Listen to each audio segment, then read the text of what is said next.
Hi, good morning. So today is Wednesday. Eto, papasok ulit ako sa trabaho. Pero hatid ko muna si Jamie. Yun, nauna lang ako dito sa sasakyan. Dahil asikaso pa rin ni Jamie yung mga bata. Pero yan, ayan na pala siya. Ha? Bigyan mo ka mo. Parang amoy may nasunog. Sabi ko nga sa'yo kanina, parang amoy skunk dun sa washroom eh. Ah. May pumasok na skunk? Let's go. Okay. Bye. See you later. Naka-shades ka pa? Oo nga no. Kaya pala sabi ko, bakit parang ang dilim? Nakalimutan ko. Bye-bye. Bye.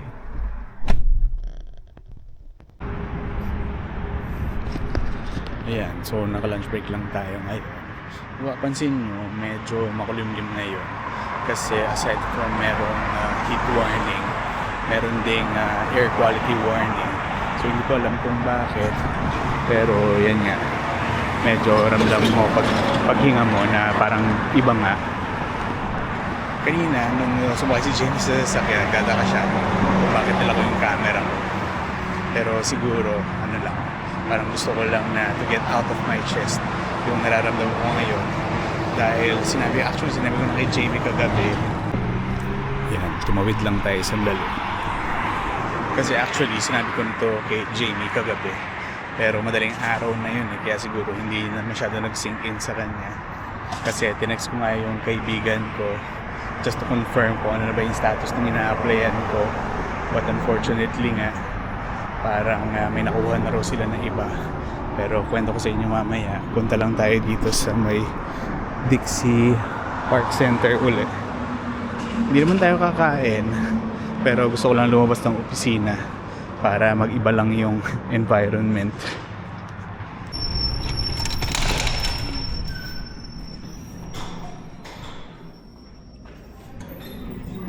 Yan, dyan tayo sa Adobo Grill umorder. Nagpunta tayo sa get together 2 weeks ago. Pero wala, gusto ko lang umupo doon sa walang tao. Yan.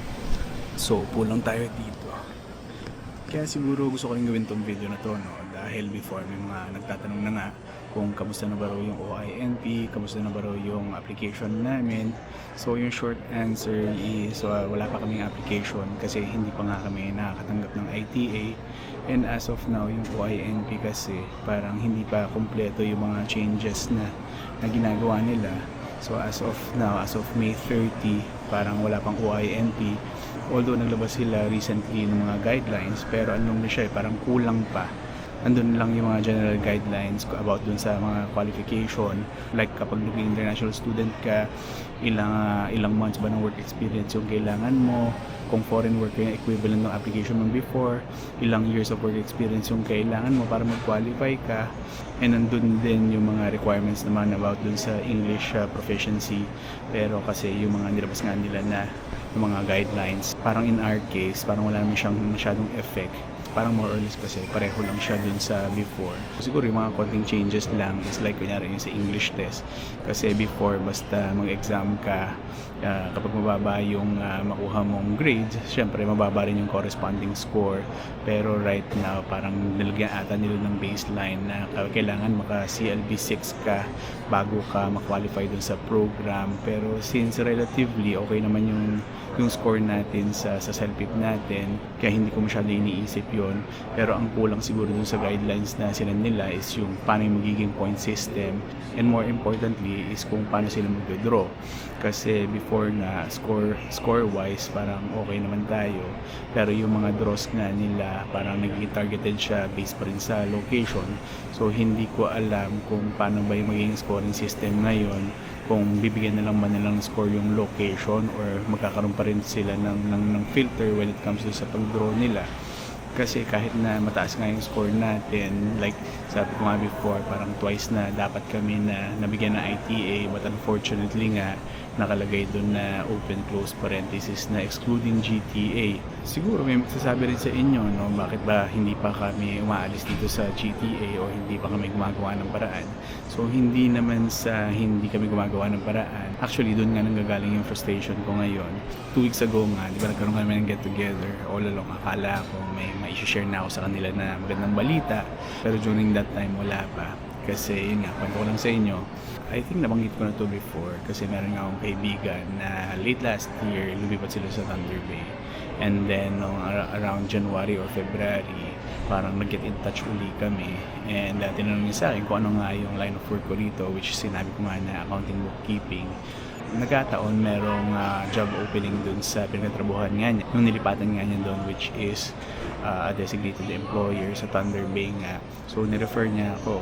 But unfortunately, nung nagsubmit ako ng resume, sinabihan nga niya ako na yung may-ari nga daw, ang hinahanap niya is yung may background nga sa dental. Kasi kaibigan ko na yun, dentist talaga siya sa Pilipinas, pero wala pa siyang license dito sa Canada. Yan, trabaho niya is yung dental assistant. Pero during the time, okay lang naman kasi mahaba-haba pa naman yung PGWP namin. But ngayon, parang natitira ng ata is around 1 year and 4 months. So last month, kinamusta ko ulit sila kung kumusta na ba yung PR nila. Kasi yun nga, mag-almost 1 year na sila doon kung na-process na ba yung RCIP nila or OINP nila. Kasi yung Thunder Bay nga is nasa Ontario pa rin naman. And before kasi nandito sila sa GTA, I think may profile na rin sila. Pero syempre, mas naging maganda yung chances nila kasi aside from OINP nga, pwede rin silang suportahan ng employer through RCIP. So nung kinamusta ko sila, ang sabi nga niya sa akin, hindi ko alam kung ever since nung Feb pa, wala talaga silang nakuha or siguro may nakuha sila and then hindi rin nagtagal, nag-resign din. So, nirevive nga yung application ko dun sa Thunder Bay. And fortunately, nagkaroon ako ng 2 interviews. So, yung first one, yung finance head yung nag-interview sa akin, which okay naman. Nagkaintindihan naman kami dun sa trabaho dahil yun, Pilipino nga yung nag-interview sa akin. So, in-schedule niya ako the following day with the operations manager. Pero parang naging panel interview siya kasi ginawa lang namin siya through Microsoft Teams. And naging okay naman. So, bago matapos yung interview, ang sabi nga sa akin, magkakaroon daw ako ng isa pang interview. Parang ang tawag nila doon is working interview. In other words, para siyang practical test. Kasi 'di ba parang yung bookkeeping medyo kahit paano medyo technical siya. So ang gusto lang nilang malaman is just to make sure na kaya ko talaga yung trabaho dahil syempre galing ako sa Mississauga tapos magta-travel pa ako papuntang Thunder Bay tapos pagdating doon only to find out na hindi ko pala kaya gawin yung trabaho. So nung patapos nga yung interview, pinag-uusapan namin kung paano ko siya gagawin kasi kung nandun nga sa Thunder Bay, yung iba pinapapunta nila sa opisina and then doon nila pinapagawa kung ano yung working interview nga na yun. But in my case, sabi sa akin, baka pwede na nga lang daw gawin din sa Microsoft Teams tapos ano na lang siya, i-share screen na lang siya. Yun nga, again, just to make sure na kaya kong gawin yung trabaho. After a week or 2, syempre medyo kinakabahan ako dahil akala ko na yun na yung magiging sagot sa problema namin sa PR. And then last week, Friday nga, no? So hindi ko na matiis. Tinext ko na nga yung interview sa akin na finance head na Pilipino. But unfortunately, hindi nga siya nag-reply sa akin. After nga na hindi siya nag-reply dun sa text message ko, parang hinintay ko pa rin. And then hindi ko na rin matiis. Yesterday, tinext ko na rin yung kaibigan ko. Parang kinakamusta ko lang yung application ko. Pero nag-reply nga siya, parang late na. And sabi nga niya sa akin, mukhang may nakuha ng araw na iba.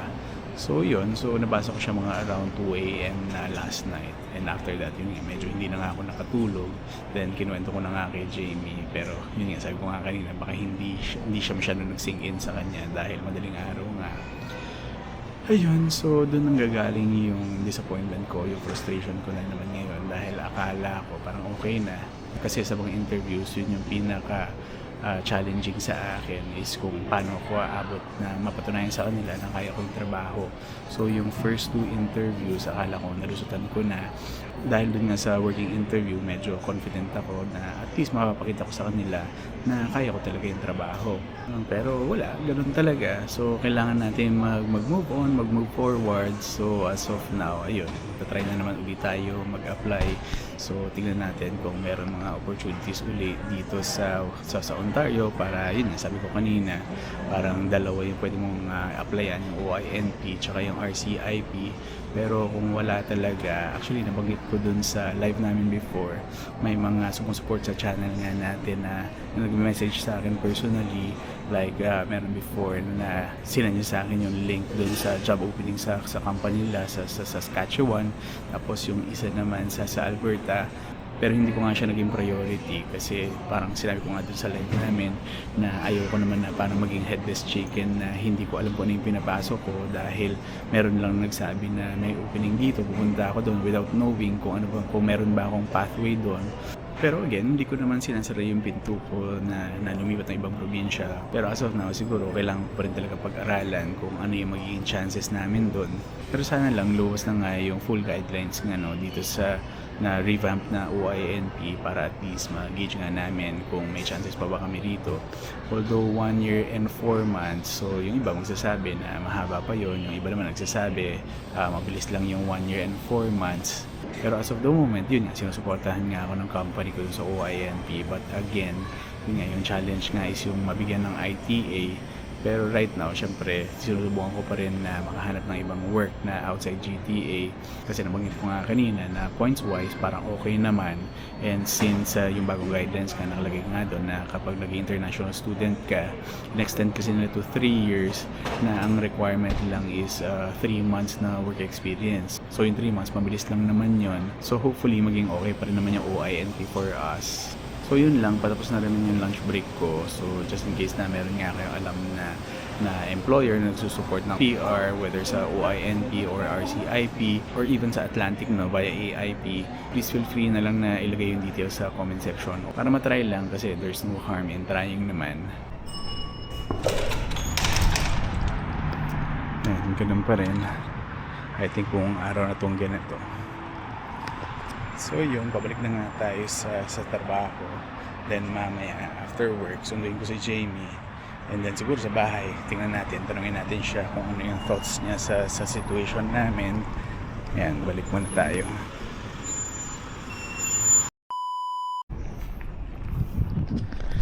Ayan, so tapos na tayo sa trabaho.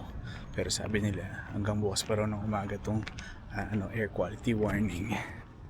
Ayan, so sunduin na natin si Jamie.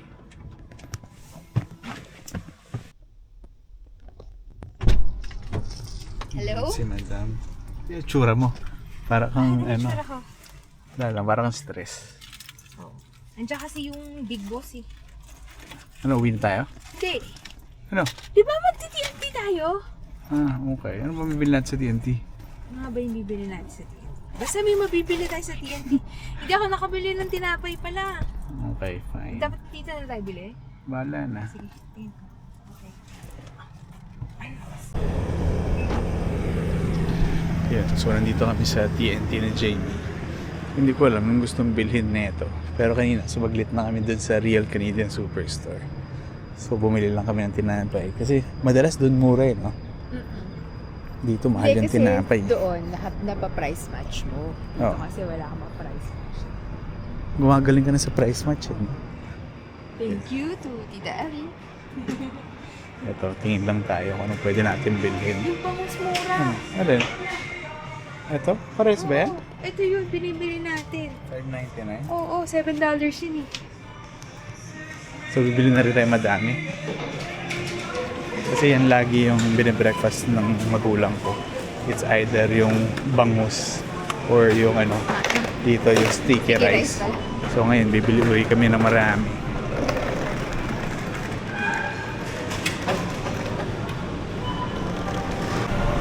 Ayan, ito na.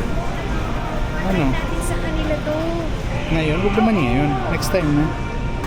Ano ba dito? Okay lang yun. Kasi bukas pa din natin kainin. Ito yung iulam natin ngayon. Ilan Sampo? bibili natin? 10? Huwag naman. Grabe, Baka $40 to $50. Kahit na 6?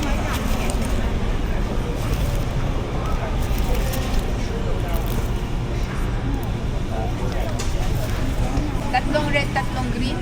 Ikaw. Naka $1 lang naman siya today. Itong sawa ko nag-crave sardinas. Tapos ito, ano to? Salted egg. Kasi naka-sale din. Ito lang? 50. 150 difference. Sige na nga. Isa lang yung strawberry. Di ba yung gusto nila, yung strawberry? Isang ano lang to? Isang araw. Lalo naman yung mga alaga ng mga anak mo. Yeah, so nandito na kami sa mga prutas. Ito ko tayo, lychee. Subukan natin.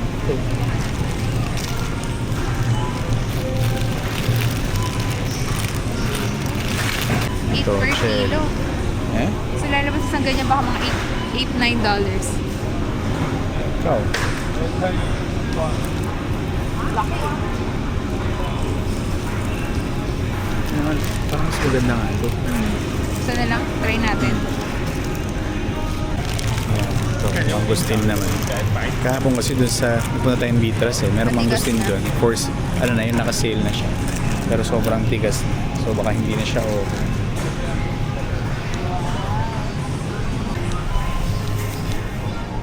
Dalawa lang ha. Ewan, biglang ang dami natin nabili. Orange. Okay lang ba to? Wala na yung lalagyan na to? Okay na yan. From wala naman tayong planong mamili. Biglang ang dami. Wala talaga.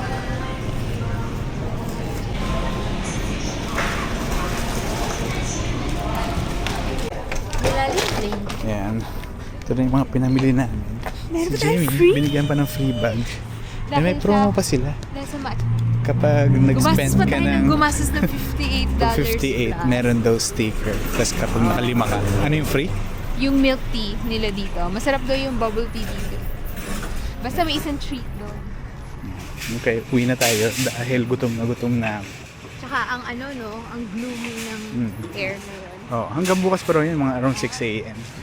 Pero mararamdaman mo talaga yung ano no, yung amoy usok. Hmm.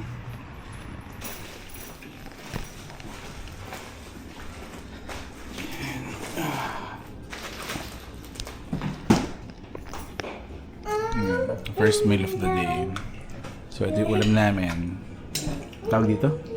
Sukiyaki. Ayan, niluto yan ni Jamie kahapon. Tapos meron pang century egg. Magana ka? Kimchi ka pa? Yes! Hindi na ito.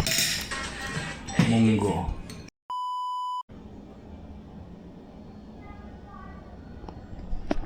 Yan, so tapos na kami kumain. Pero bago tayo matulog, dahil asawa ko, naantok na. So gusto ko lang kunin yung thoughts mo about sa recent development natin. Dahil di ba nakwento ko sa'yo before na akala ko yun na nga yung sagot sa mga katanungan natin. Pero unfortunately, yun, na-confirm lang last night na hindi pa pala. Any thoughts ko? I think it's not for you. So, I think the Lord has other plans for us na hindi pa natin alam, hindi pa siya clear sa atin.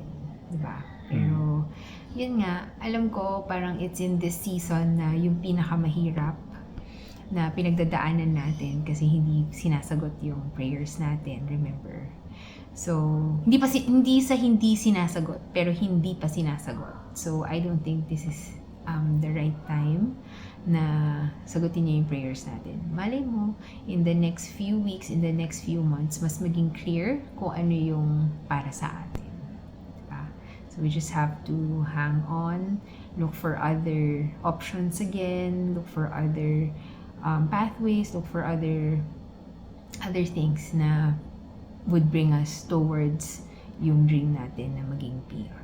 Wala, kasi parang nung nag-stay tayo dun sa Niagara before, di ba, yung nag-date tayo, wow, nag-date tayo, tapos parang sinasabi ko sa'yo, ito yung moment na, di ba, nakakatuwa na nandito tayo sa moment na to na pinag-pray natin like a couple of years ago, na sana malagpasan na natin yung paghihirap na pinagdadaanan natin noon, di ba, na sana pagkadilat mo na lang, nandun ka na sa situation na tapos na yung problema natin at that time. So, na-realize natin na nandun tayo sa Niagara, we're very grateful sa mga blessings at sa mga problems na nalagpasan natin together. So, you know na God is present within us. So, we just have to trust His plans for us. Okay. Yun, so matulog na kami, kaya siguro hanggang dito na lang muna ulit. So again, thank you for watching and I'll see you in the next video. Bye!